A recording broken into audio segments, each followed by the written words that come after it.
Hello, everyone, and welcome to a webinar hosted by the Cloud Standards Customer Council. It's great that you could join us here today to talk about a new or version 2.0 of a highly read white paper that we've published. It's the impact of cloud computing on healthcare, version 2.0. My name is Tracy Berardi. I'm program manager of the CSCC. The impact of cloud computing on healthcare was first published by the Cloud Council in 2013. And since then, it's been downloaded thousands of times. It's one of our most popular targeted papers.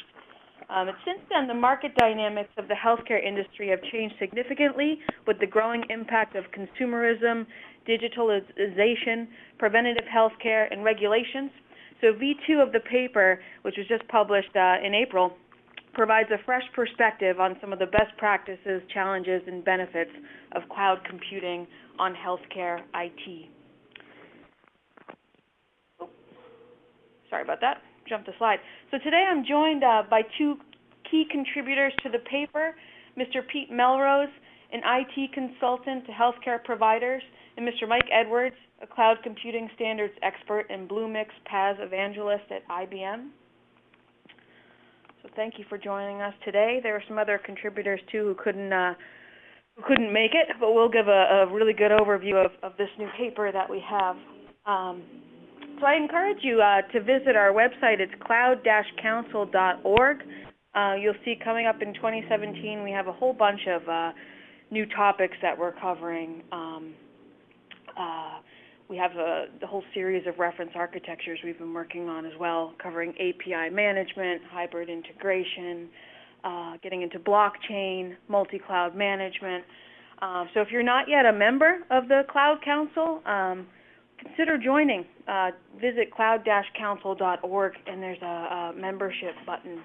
You're also welcome to contribute to papers that are of interest to you. There's no fee to join. I'd like to turn your attention to the Attachments tab on BrightTalk.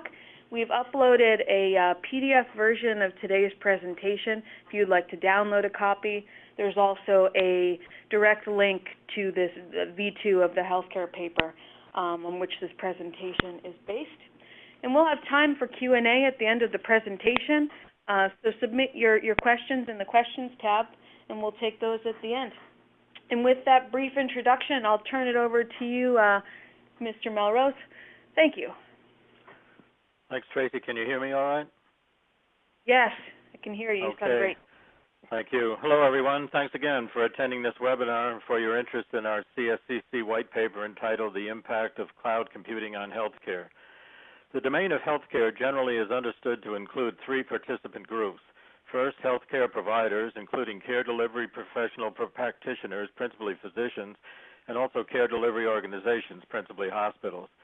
Second would be healthcare payers, including commercial insurers that offer healthcare coverage, and also governmental and non-governmental organization healthcare financiers. And third, life sciences, including big pharma, durable medical equipment manufacturers, supply distributors, commercial labs, and myriad other health-related organizations. The focus of the CSCC paper, and my professional interest also, is in the first category, healthcare providers. This focus is not because the included perspectives and the included prospective and prescriptive guidance in the paper are irrelevant to the other two participant categories, payers and life sciences. Rather, it's because healthcare providers are significantly further behind the information technology or IT state-of-the-art adoption curve than the other two categories. Therefore, healthcare providers are in greater need of guidance and encouragement for their benefit and that of their patients. I'll have more to say about this situation later in the presentation. This slide, numbered 4, entitled Current Market Dynamics, summarizes the section of our paper by the same name in terms of the major dynamics themselves on the left and their impact on the healthcare domain on the right. To quote from the paper's executive summary, this section, quote, highlights the current state of the cloud computing market for healthcare and how it is expected to evolve over the next several years. This section introduces the key factors expected to influence adoption of cloud computing in the healthcare industry, together with an overview of the main barriers that must be addressed. This section also highlights the key considerations for service and deployment models, end quote. Escalation of consumerism, healthcare regulation and financial restructuring, influence of digitalization, increasing focus on preventive care, and the consequent need for healthcare provider practice transformation already are having an impact on healthcare policies, practices, and procedures. This impact is reflected in digital augmentation of healthcare mechanisms, increased investment in IT, information technology, as opposed to medical technologies such as magnetic resonance imaging, for instance, or genomic mapping and analysis, changing roles of healthcare professionals, growing importance of big data and analytics, accelerated accrual and application of medical knowledge, and the development of more cost-effective business models. Next slide, please, Tracy. This slide, number 5, entitled Benefits of Cloud Computing for Healthcare, summarizes the section of our paper by the same name in terms of 3 categories of benefits: economic, operational, and functional. This section, again as described in the paper's executive summary, quote, discusses specific IT trends in the healthcare industry that are addressed most effectively, both technically and economically, by cloud computing as opposed to traditional IT environments, end quote. As shown, the key benefits are economic, including cost, flexibility, the option to expense rather than to capitalize the associated costs, and reduction in or at least containment of IT resource costs for both procurement and operation. Second, operational, including increased ability to scale automatically in response to short-term variations in workload demands, privacy and security improvement, and the generally greater education and experience of cloud service provider or CSP staff as reflected in significantly increased system and application stability and availability. And third, functional, including enhanced application interoperability and integration, easy information sharing, rapid deployment and innovation, mobile and Internet of Things or IoT device support, and sophisticated analytics. All of these benefits will accrue to any and all healthcare domain category incumbents in direct proportion to the extent of cloud platform deployment that is managed according to the guidance provided in our paper. Healthcare providers, however, have the most to gain because of their behind-the-curve laggard or follower position on the classic market penetration curve. This situation results from both administrative and technical attributes of healthcare provider IT history evolving from the 1970s to the present time. Owing, I think, to the complexity of healthcare provider environment and the provider budgetary constraints, limiting ability to attract best and brightest IT professionals, and the frequency of IT system resource modernization, the responsibility for healthcare automation has accrued increasingly over time to a hospital information system or electronic health record independent software vendor, ISVs, who have made deals with hardware manufacturers for original equipment manufacturer or OEMing of their systems. Although this approach has made economic sense in terms of development simplification and maintenance modification service agreements for admittedly complex system network application configurations, it also has resulted in significant profitability for the EHR, HIS, ISV market leaders, including Meditech, Cerner, Epic, and Allscripts. This same approach has become limiting to their healthcare provider clients, however, in terms of their ability to migrate away from custom-coded client-server systems to more industry-standard and state-of-the-art systems, owing to contractual terms making termination or modification difficult, and also the organizational culture shock and, most significantly, time and money associated with system replacements. Current costs of installation now are measured in terms of tens or even hundreds of millions of dollars to procure and to maintain.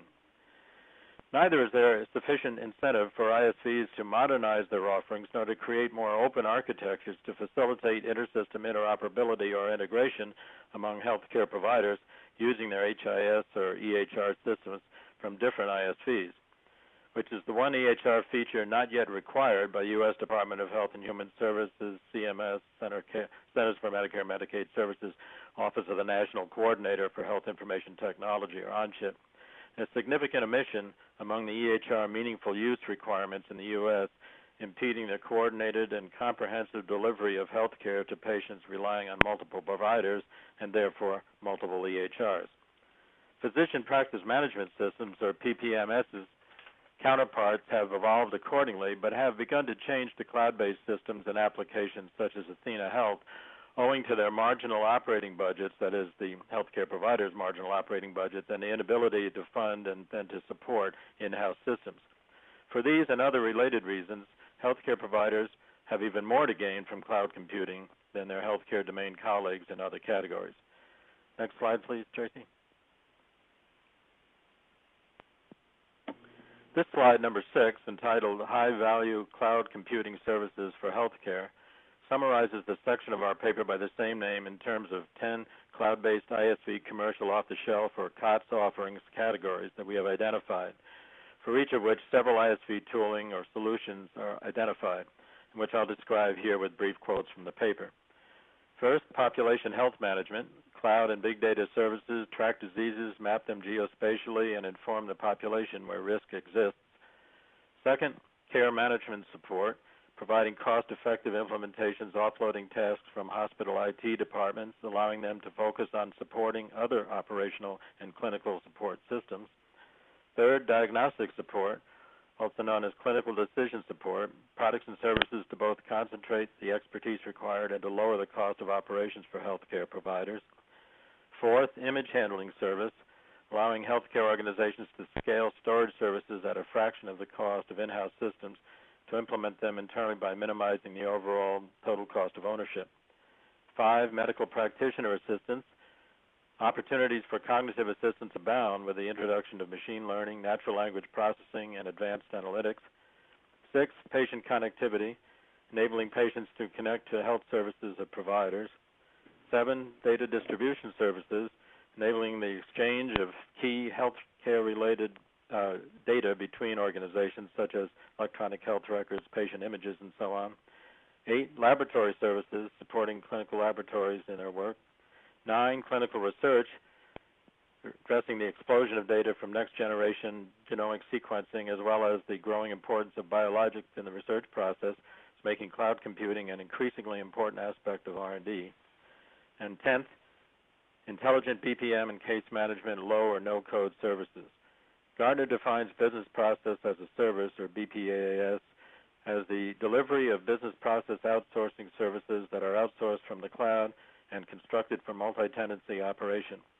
Services are often automated, and where human process actors are required, there is no overtly dedicated labor pool per client. The pricing models are consumption-based or subscription-based in commercial terms. Notwithstanding my previous disparaging comments regarding EHRs and HISs, given the current situation of healthcare provider organizations having newly installed or long-standing legacy systems, the recommended approach now, in object programming terms, to wrap and reuse rather than to rip and replace legacy EHRs. That it is important now to capitalize on the cost and the culture shock of EHR HIS implementation, to recognize them as enterprise-critical systems of record, and now to view the cloud-based computing services described here as systems of engagement, with all the functionality and flexibility that they include, to leverage and to augment the legacy EHRs and or to provide a mobile and easily accessible front end of the systems of record for better support of healthcare provider professionals and their patients. Next slide, please, Tracy. This slide, number 7, considerations for leveraging cloud computing for healthcare, summarizes the section of our paper by the same name, which, as described in the paper's executive summary, once again, quote, highlights the critical areas that must be assessed as part of the planning process for migrating currently implemented healthcare IT systems and applications to the cloud, end quote. The detail of this section is essential to proper planning for cloud incorporation or migration in a healthcare organization's IT strategic plan. But suffice it to say here that the technical areas, privacy and security, regulations and compliance, service reliability, integration, interoperability, portability, and standards, all are pertinent to the development of service level agreement or SLA specifications for the selection of and negotiation with cloud service providers, or CSPs. In particular, the CSP selection and negotiation process should include consideration of the status of CSP platforms with respect to the HIPAA compliance certification as noted in the regulations and compliance category. And that pertains in the U.S., of course, but has some very essential, generally applicable requirements and specifications. The Health Insurance Portability and Accountability Act of 1996, or HIPAA Omnibus Rule of 2013, is a regulation promulgated by the U.S. Department of Health and Human Services Office of Civil Rights to modify the HIPAA privacy, security, and enforcement rules for the implementation of statutory amendments under the Health Information Technology for Economic and Clinical Health, or HITECH Act. The Omnibus Rule addresses health information technology directly for managing the privacy and security of protected health information, or PHI, in the cloud. And it sets out certification requirements for CSPs and their platforms. I think that the platform offered by the CSPs already have been certified include CloudMine and Clear Data. In all respects, certification rules would cover physical, technical, and administrative techniques, and with regard to administrative, also includes certification using the business associate agreements to cover the CSP staff. In fact, inclusion of hybrid and public clouds in the IT strategy will create the opportunity for incorporation of COTS services for interoperability, such as Enterprise Service Bus, application programming interfaces, Fast Healthcare Interoperability Resource, FHIR, or FHIR. This cloud-based opportunity can minimize or eliminate the EHR interoperability barriers aggravated by some EHR ISVs, such as Epic, and addressed by others, including Cerner, McKesson, Thana Health, Greenway, and Allscripts, by formation of the Commonwealth Health Alliance, and even by product positioning exclusively in the cloud, such as Athena Health has done. The point here is that viable and proven IT interoperability approaches are available, but it is up to the healthcare organization generally and healthcare provider organizations in particular to implement these transformative IT tactics. Next slide, please, Tracy. This slide, number 8, lists the 7-step contents of the final and prescriptive section of our paper entitled Guidance for Leveraging Cloud Computing in Healthcare, which includes about 1/2 of the paper's content. Careful reading and consideration of this final section will position a healthcare organization intent on survival, success, and transformation of healthcare, particularly medical practice and healthcare delivery, to incorporate cloud IT in a cost-effective manner. Without this cloud-based and IT-enabled transformation, as I've tried to expose in my blog at chartsaas.wordpress.com, healthcare in general will stagnate, and the object of healthcare operations, people with expressed pathology who become patients in need of medical health, will continue to suffer from medical mistakes, which currently are the 3rd leading cause of patient deaths. Now I'm happy to yield to Mike Edwards, who will lead us through the concentrated but critical content that prescribes successful incorporation of cloud IT by healthcare organizations. Thanks very much for your time and attention. Mike, podium is yours. Thank you very much, Pete. So the main section, if you like, of the paper then looks at this stepwise approach to how organizations should approach cloud computing for healthcare. We start, as on this slide, with step 1, which is to build a business case for the use of cloud computing. There are many, many good reasons for using cloud computing for some or even all of the capabilities you may need as a healthcare organization. And the rapid growth of different cloud services across a whole range of different capabilities that Pete touched on earlier is clearly a big incentive here. On the left, we have a variety of considerations that should enter the planning for the business case. You should be looking to do things like automate management wherever possible, to orchestrate sets of virtual assets in the cloud computing system instead of physical assets as you might have done in the past. And that can enable you, for example, to provide a built-in way of doing either local or global disaster protection. So you're not so worried about failures of individual servers or power supplies to an individual location. Once you're using a cloud computing platform, you can use one or multiple data centers that are distributed in such a way that backup between different data centers is possible, and you're protected against individual disasters such as weather or earthquakes or what other kind of events can occur. You should also be looking to deliver real-time business intelligence using the cloud systems. That's something that is particularly possible using some of the new analytic capabilities you'll find available there. There is also the question of being able to plug in Internet of Things types devices, which are becoming more and more common now. People carrying health-oriented devices with them, or having devices attached to their bodies to monitor them. And you need ways to plug those sort of devices and the data streams they provide into your systems.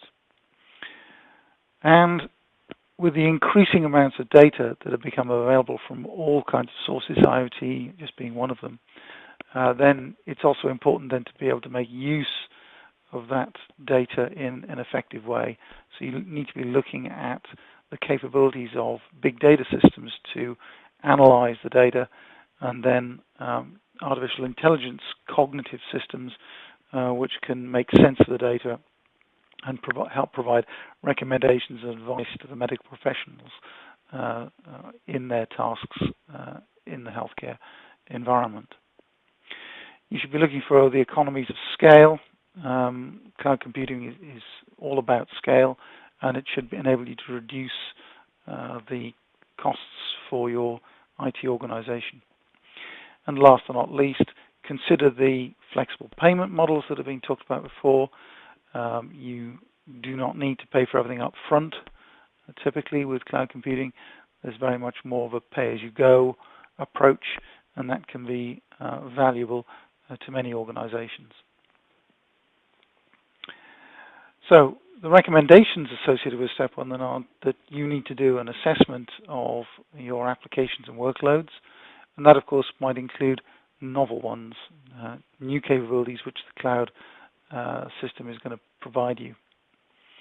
You need to be looking for services that can be easily migrated to the cloud. So an example might be ID services. It's often a burden on an organization to have to manage identities and handle the systems that deal with them.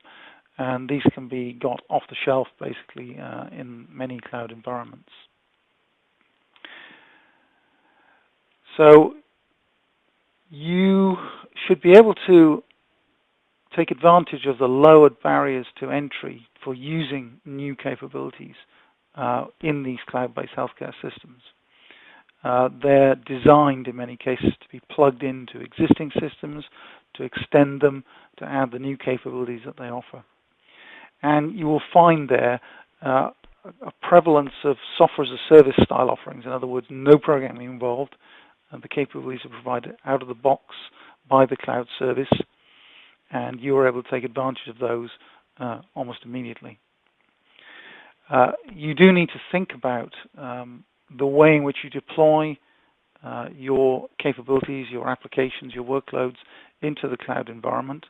You can be taking existing applications and moving them there. Many applications can be moved to the cloud using infrastructure as a service maybe, but it's more commonly the case, particularly for some of the more advanced and more valuable services, that you're looking at software as a service and basically having a complete off-the-shelf solution. One thing to bear in mind, as it says at the end here, is that cloud computing does depend on good network connectivity. It's one of the essential features of cloud computing. So you're going to need to have good network connectivity from whichever locations your staff, your users are going to need access to these services. And the security of those connections are also going to be critical as well. However, you will often find that the cloud service providers are there to help give you the right advice on how to provide the network connectivity and get the right level of security for your needs. So that was the business case and some of the considerations that feed into that. Let's move on now to our next step. And here you really have to prioritize the healthcare solutions that you're going to go for in the cloud. You need to have a basic strategy in place for all of the solutions that you're going to adopt. Certainly you should be thinking about avoiding any kind of platform bias. You should be looking for stuff that can operate on a variety of platforms, particularly with the new mobile type devices in consideration. Many of the applications might need to be accessed, say, from tablets or mobile phones, or indeed from more specialized devices which are designed for mobile use. You've got to understand where you are today, of course, and then look at where you want to be perhaps in 5 years' time. And once you've done that, you can think about which of the cloud service providers out there are most likely to fit the strategy you have in mind. You need to do this in a phased way. You're not going to do everything in one big bang. That would not be wise.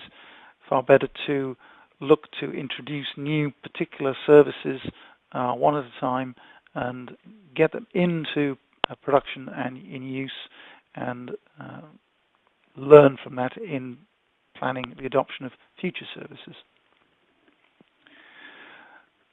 The drivers behind your use of cloud services are going to be things like, on the one hand, IT cost reduction. Cloud services can often offer a reduction in cost compared to in-house equivalents. But then a lot of the other drivers are more associated with capabilities that are more difficult to provide on premises that are today available off the shelf from various cloud service providers. So this can include stuff like connected healthcare. We've talked already a little bit about big data analytics, where we've got masses of data to go analyze and produce useful insights. Those sort of analytics are now available for the healthcare industry. Telemedicine, where we're having to support medical workers in remote locations, or indeed patients in remote locations. Those too are available in various forms from cloud computing. And because it's built around the internet from the word go, requires relatively little investment in doing the support of those remote locations. We've talked about IoT-enabled healthcare, diagnostic support, things like disaster recovery as a service, off-the-shelf disaster recovery in case you do have outages of one kind or another, and related to that, backup of your essential data, again as a service built into the cloud offerings. All these are things that should feed into your strategy for which services you're going to adopt and which order you might go about adopting them.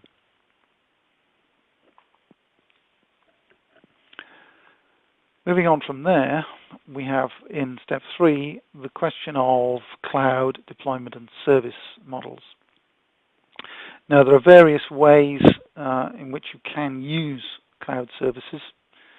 We have, on the one hand, infrastructure as a service, which is basically renting machines, disks, networks in the cloud environment. And those are great when you're looking to migrate existing applications, existing databases, particularly where you might be looking for additional storage or better compute capacity to support some of your existing in-house healthcare solutions.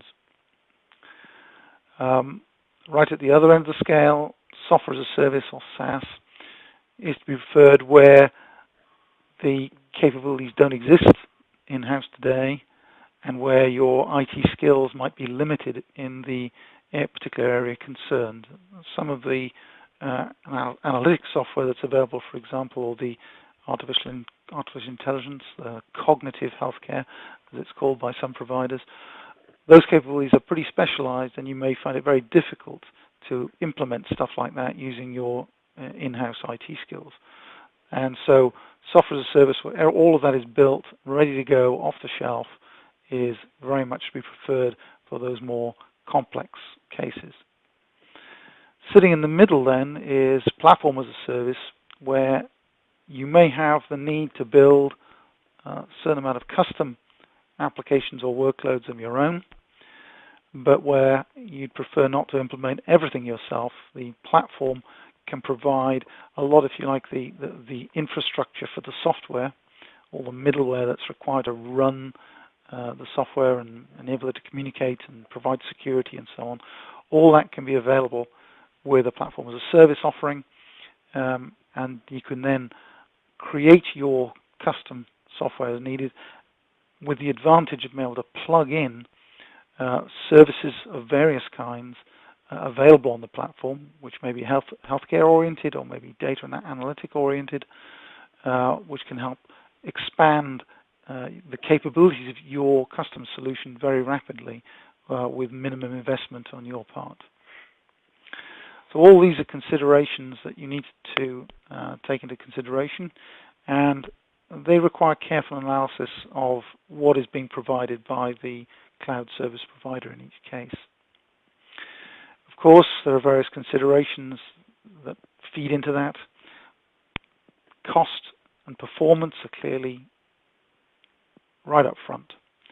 But you also need to think about the kind of application architecture that's being used, the target operating model being used by the software, the business model, how it's being charged for, what kind of usage charging there might be, and last but by no means least, the whole question of security and the handling of privacy, the classification of data.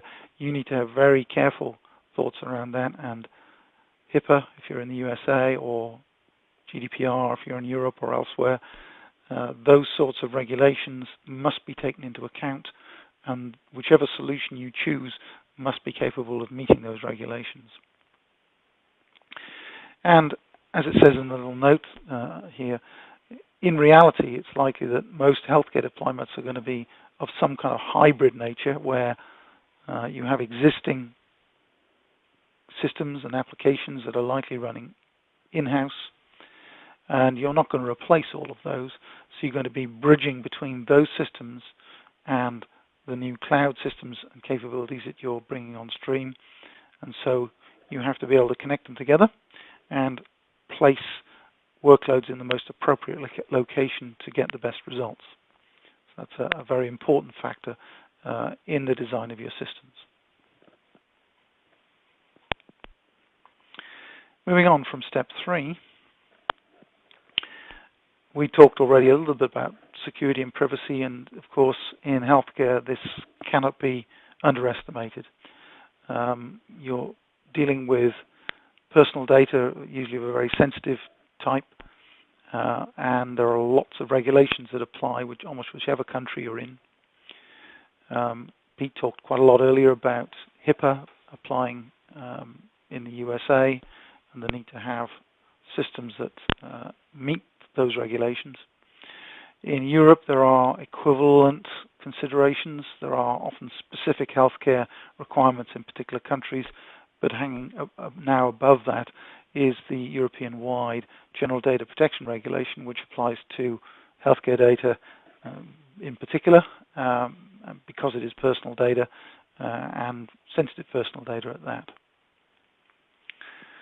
And it's important to bear in mind that security and indeed the protection of data for privacy purposes is a shared responsibility between the cloud service customer and the cloud service provider when you're using cloud services.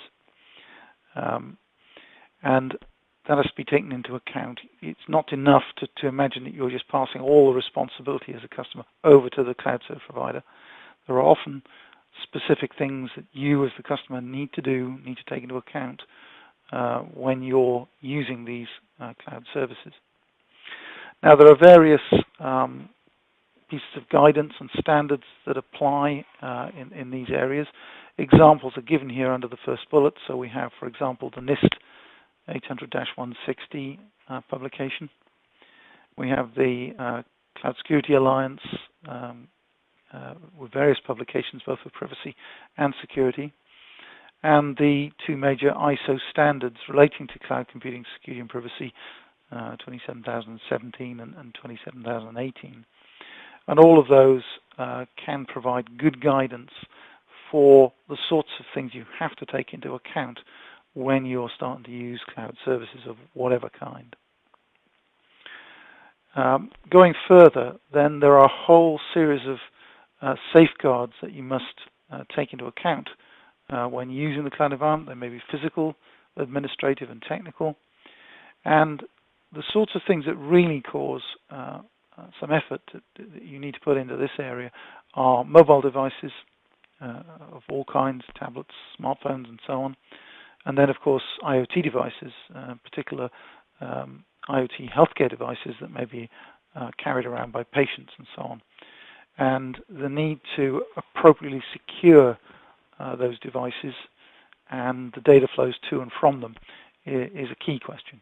And you must certainly ensure that healthcare data that's flowing either way to or from those devices is appropriately protected. Technically, it's likely you're going to employ encryption, both for data that's flowing and for data that's rest. In particular, think about any data you might put on those mobile devices that will need to be encrypted. And then things like two-factor authentication for allowing access to your systems, your applications, and your key data to guarantee that we get appropriate protection for the sensitive data that's in play here. One thing to bear in mind is that electronic personal information should not be collected unnecessarily. GDPR in particular is very strong on that, that you should only collect personal data that's absolutely necessary in order to do the job. And also be very careful when connecting systems together, which is the game we're in here with cloud computing, is to make sure that the personal health information is kept only where it absolutely needs to be, and it shouldn't be allowed to just spread around between different systems, which can make it very difficult to control. And last but not least, you need to securely dispose of any personal health information when it's no longer needed. And of course, there's a whole series of concerns around this. For example, we may very well have backup and replica copies of data. That's very prudent for ensuring continuity and avoiding disasters. But when the records need to be disposed of, the copies, the backups, they all need to be gotten rid of as well as the mainline copies. And that can often be a significant consideration.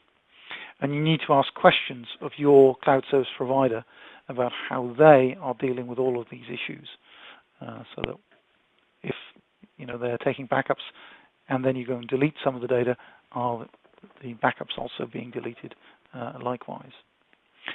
Now, to help you further with the issues of security and privacy in cloud computing, you may like to look at another white paper that's available from the CSCC that's listed on this page, and that's the Security for Cloud Computing, 10 Steps to Ensure Success.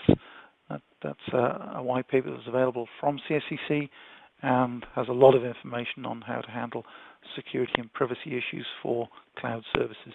I'm sure you'll find it useful. Moving on from step 4 with security and privacy,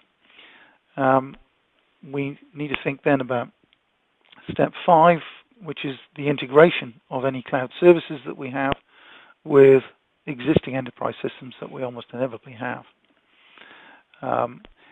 And these can be quite broad. The subject area as a whole is called hybrid cloud computing, and in fact, the CSCC has a white paper that discusses some of the issues of hybrid cloud computing as well.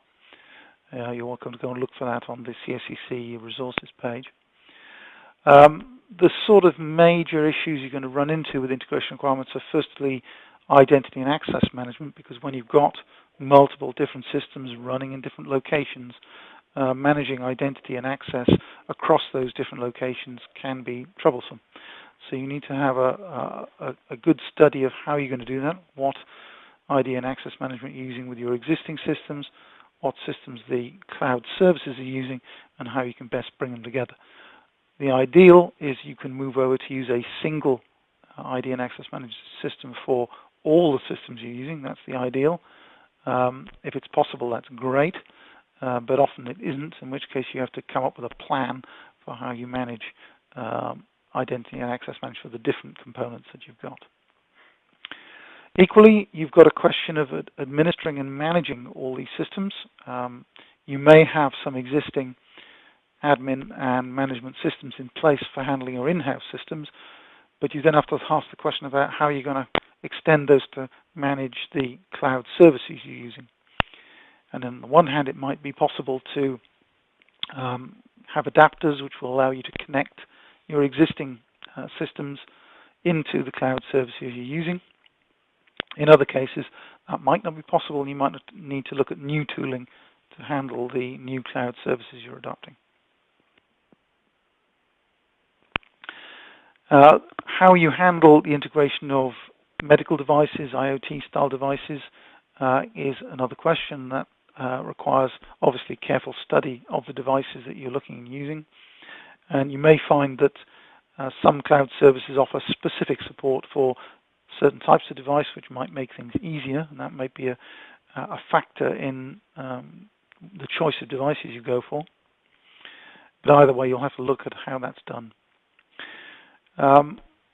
If you're going to use services which provide advanced analytics, for example, then the whole question of how you get the data that you want to analyze to those analytic services is an important question. That data may exist in your existing systems, and it may need to be accessible from the new analytics services.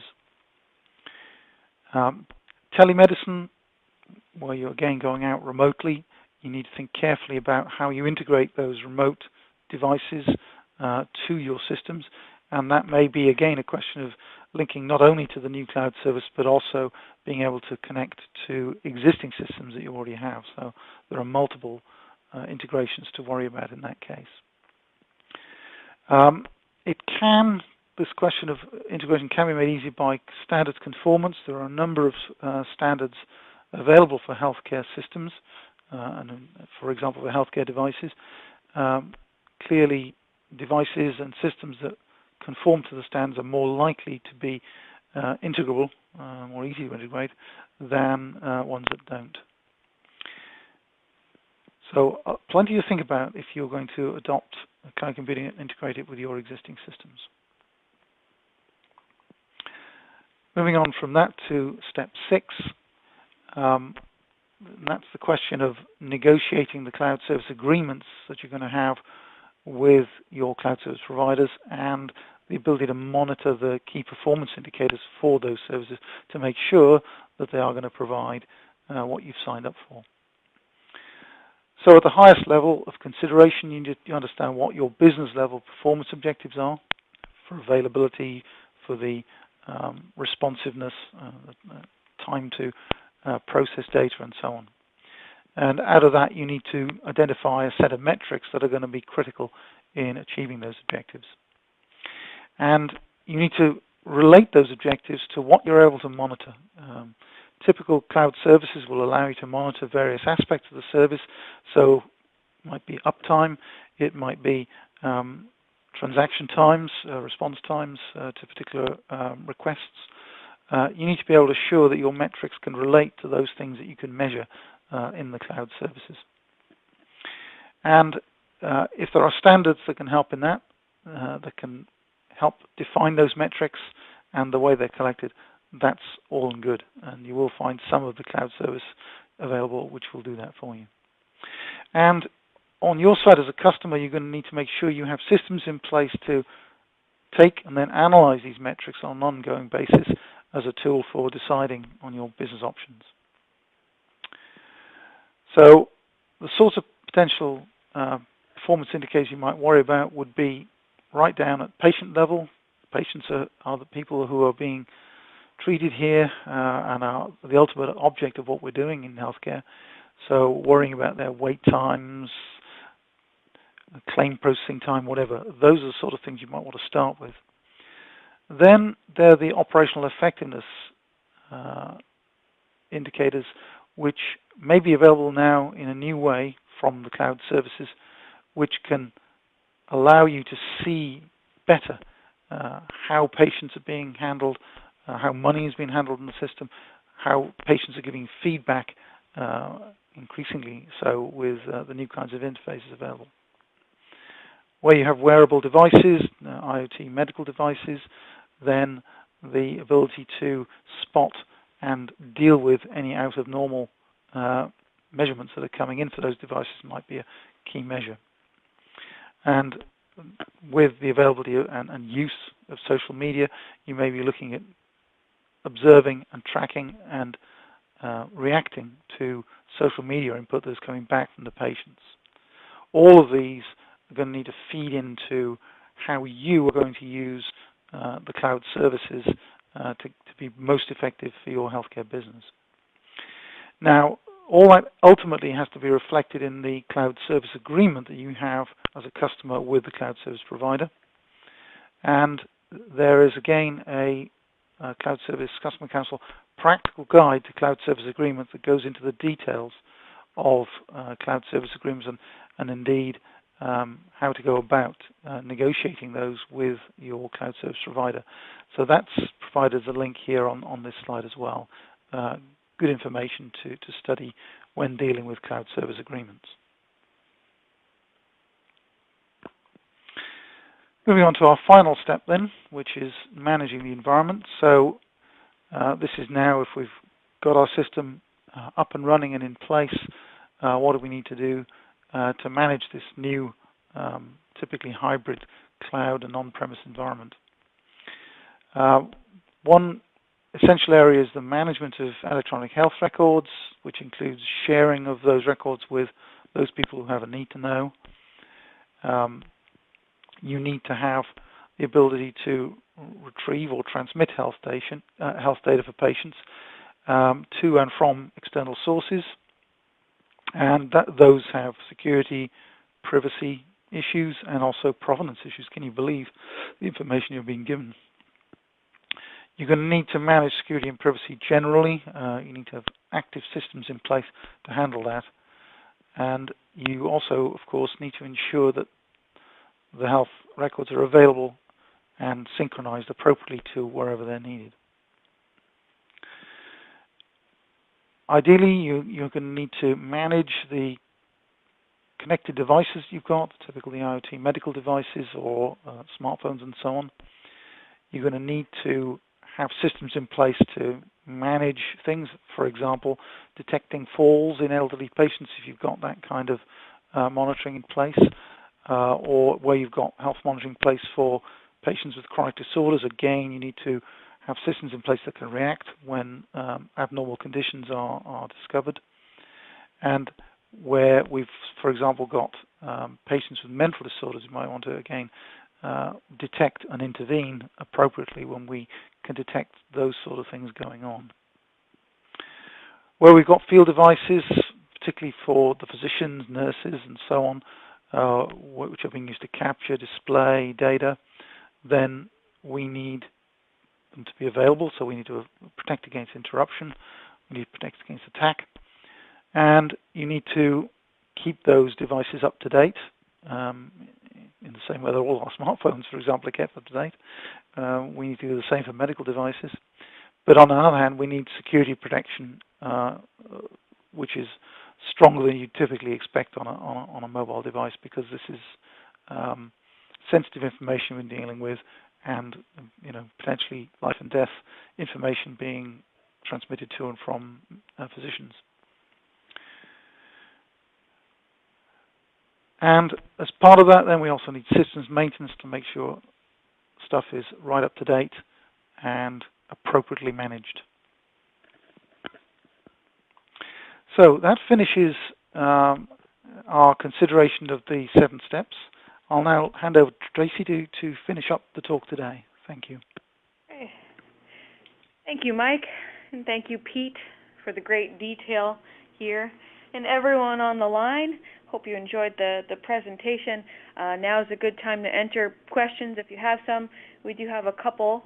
To have an impact on customer use case-based standards requirements, to learn about all cloud standards within one organization, and to help define our future roadmap, we invite you to join the CSCC. Link is here, as well as a link to the resource hub at the bottom of this slide, where you can find all of our publicly posted papers, where we do companion webinars with the authors. I've gone ahead and pulled out a few in particular that I think folks on the call might be interested in. Moving on to questions. Let's see. the webinar was very interesting. Thank you. Cloud is currently fairly far in the future at our hospital because we just installed the new electronic health record system. Could you give me some ammunition on why we should consider the cloud now? Either Pete or Mike, feel free to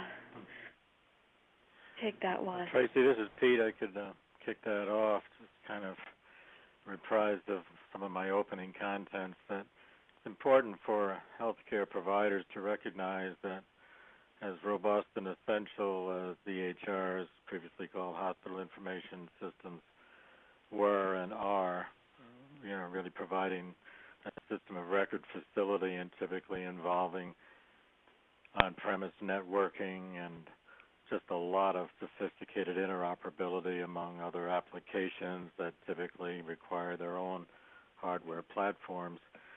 That together with that has come a high cost, total cost of ownership, and not only in terms of hardware and software installation and maintenance and the importance of keeping that current, as Mike iterated in some of his previous step recounts, but also that it's a cost in terms of staffing and the ability to have the numbers of staff and the knowledge among available staff at the typically lower than market salaries that healthcare providers are able to pay to keep up with a much more challenging environment. Again, picking up where Mike left off in terms of privacy and security.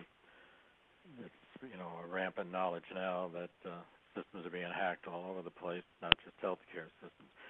So the question then is, why not transfer that responsibility to people that are in business to make it happen? That is, for the care and feeding of the systems, the platforms, the infrastructure, as Mike went through those descriptions, and then just focus on the use of those systems. Now, that's a culture shock in a sense, too, because typically, at least from my professional history through the late 1900s and into 2000, healthcare providers have assumed that they need to be the experts in their own IT infrastructure. But really, the business of healthcare provider organizations is to deliver healthcare, keep people well, bring them back to wellness when they're sick.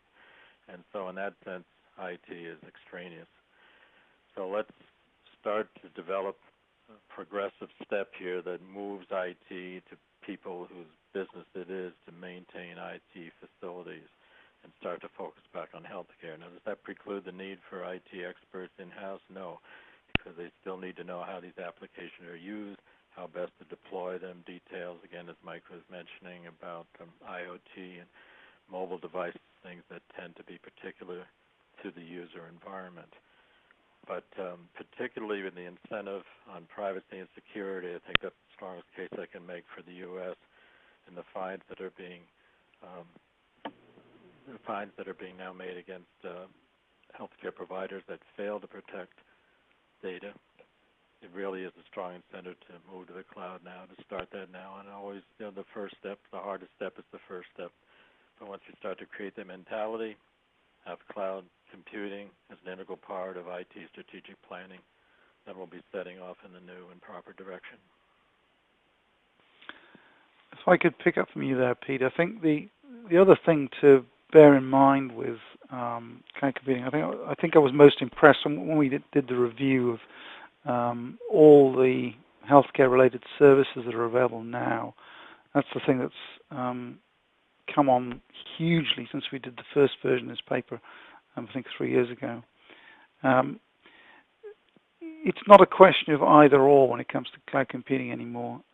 There are so many novel cloud services out there that go beyond the typical systems that you might have on premises today. And you should be able to use those with your system, with your existing health record systems, for example. It's not a question of replacing what you have now. It's a question of adding new capabilities that are very exciting and very interesting on top of the stuff that you're doing already. Great. Another question that just came in was inquiring if you have any experience in developing countries, some of the differences, similarities.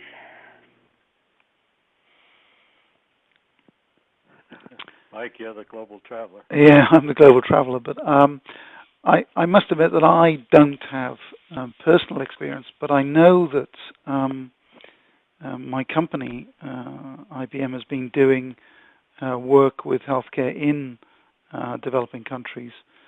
Unfortunately, I'm not an expert on it. It's not something I've been following. But maybe that's something we could get back in touch with the whoever raised the question at a later point. I'll have to go and find an appropriate expert within IBM who's involved in that stuff. I know it exists, but I haven't been following it. Tracy, it's Pete. I should highlight, though, that irrespective of particular business interests and our experience or lack of it, just a brief historical perspective in an analogous area, namely telephony. I think immediately of Africa is so large, so much potential.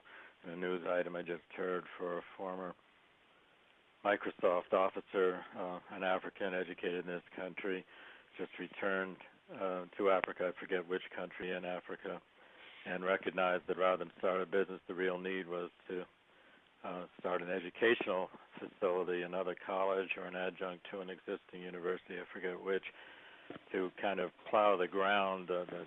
Intellectual capital is the highest priority. So what about infrastructure then? Well, the analogy I was going to mention a moment ago, and that would be in telephony. Whereas in this country, the U.S., it took a lot of investment, capital expense, hardwire, poles, and so forth. Africa was able to just jump right over that because now everything was in the cloud and satellites and mobile phones existed. So I think that kind of paints the picture of where the future should be. Let's keep all of these bread and butter IT facilities in the cloud. Let's not be distracted by IaaS and PaaS, features and functions. Let's just subscribe to that and then become innovative in terms of how we apply the new technologies, analytics, and artificial intelligence and so forth to actually improve the delivery of healthcare. Yeah, I suppose the one thing to say in relation to cloud services is that in principle they're relatively easy to apply anywhere in the world. Now that kind of ignores issues to do with regulation, which does differ from country to country. But cloud computing is essentially a kind of global phenomenon that once you make a service available, there's nothing in principle stopping it from being available anywhere. And because it requires minimal installation of stuff in your own environment, that makes it relatively easy to deploy compared with installing in-house systems. So in that regard, there's no barrier to deploying these cloud-based healthcare services anywhere in the world. And of course, in many countries, the sort of mobile environment has been the way that some of the developing countries have tended to take on systems, and so that might play well, in fact, to cloud-deployed stuff, which is essentially an internet-based phenomenon. Mm-hmm. Thank you. I think we have time for this last and final question before we wrap up. What about security in the cloud? HIPAA, privacy, and security rule requirements still have to be met. I think Mike, I'll kick off with that. Yes, for specific healthcare services, then there are requirements in most countries, and HIPAA is the big one in the USA. And clearly, if you're going to deal with cloud services that need to meet the HIPAA regulations, then you need to be sure that your cloud service provider has that in place. And indeed, you will find various cloud service providers already advertise the fact that their cloud services are capable of meeting the HIPAA regulations. You'll still need to sign an appropriate contract with them. That's required by the regulations. In general, I'd say that handling of security and the privacy of personal data is done reasonably well in the cloud. it's something that the cloud service providers are very aware of. They certainly don't want to become the victims of hackers and so on, because it would do serious damage to their business. And they have the breadth, usually the sheer scale, to be able to employ specific security and privacy professionals that enable them to get their systems right. And many of the cloud providers show this by having certifications of various types for both security and privacy purposes, and you will see those advertised next to their cloud services. So in general, it can be an advantage to go to cloud computing because you know that this is the kind of environment you're getting involved with. Now, there's still the question of how you connect your existing systems to the cloud services, and that has some questions all of its own that need to be dealt with. But certainly, the base security, the base privacy of many cloud services is very good, and that's an advantage. I don't know if you have a view on that, Pete. Well, I'd echo what you said and just point out that historically now, for at least the last 20 years, the history in the U.S. has been that to be kind of risk-averse to new technologies, which it's assumed will somehow negatively prejudice security and privacy rules. But as you've just pointed out, by healthcare going to the cloud, and healthcare providers in particular are actually leveraging the much stricter and greater security concerns that have been brought to bear in CSPs by their commercial industrial users and customers.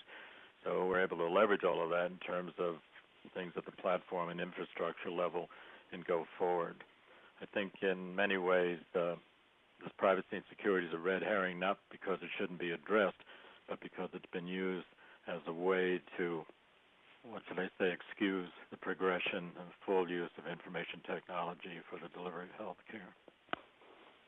Right. Thank you. Thank you, Mike. Thank you, Pete, and everyone on the line. We'll end now and hope you will join us for future webinars. Next Tuesday, actually, we'll be presenting on a new reference architecture for securing workloads on cloud services, so we hope you'll join us then. And everyone have a good rest of the day. Thanks so much. Bye. Bye.